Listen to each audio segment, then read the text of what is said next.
Hi, my tubies, my TikTokers. SheilaTruelove here with you. Let me stretch my eyes a little bit. Yeah, we're going to talk about egos, okay?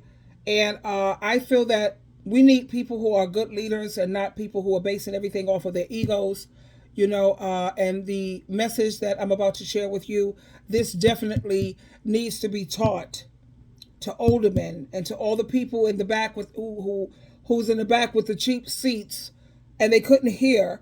Hopefully you can hear this message and it resonates with you. Without further ado, my darling, this is a man. His name is Forrest, or Forrest. Very wise young man. Yeah. There's a lot of young dudes that are like, very nice. He's single, and he said he's single by choice. He chooses to stay that way.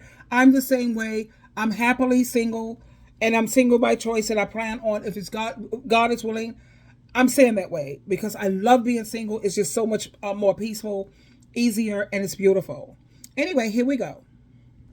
Men with egos are not effective leaders because some men are more concerned about their title than they are maintaining a healthy relationship. Now, I believe there is a God-given level of responsibility entrusted to a man to lead effectively and to be a hedge of protection for him and his family. But I'm also comfortable enough in my manhood to be able to defer to her wisdom, her understanding, and let her lead where she's strong as well. A lot of men see that as beta activity or an indictment on their manhood. They'll say, if you submit to her, then you're not being a good leader. I prefer to say that I recognize she's better suited in this area, and letting her take the wheel will guarantee that we'll get further than if I was driving. And yeah, an effective leader is most fixated on establishing a teamwork culture and least fixated on being dominant to those around him. Again, I agree with this young man 100%. Men with egos, they are not effective leaders at all. And I like the way he said, when a man is willing to say, maybe she's better suited in this area than I am, so she's going to be the one to take charge. And I'm going to have to submit to her in this area. Like the Bible says, we're supposed to submit to each other because there's some areas where she may be more qualified. She may be more skilled than he is, and he recognizes that. But you notice what he said, that a lot of people will call that beta behavior opposed to being an alpha. Personally, I don't like alpha men. I'm a sigma. A sigma is someone who knows how to, it's like alpha and beta combined. They know when to raise up, they know when to fall back.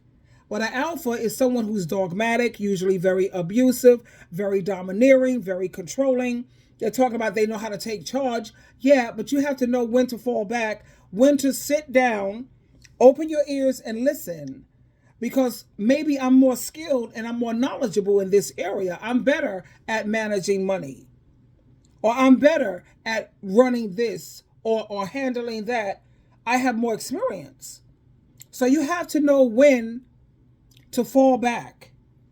And it's not about putting yourself in a feminine position or not being masculine. It's about being wise.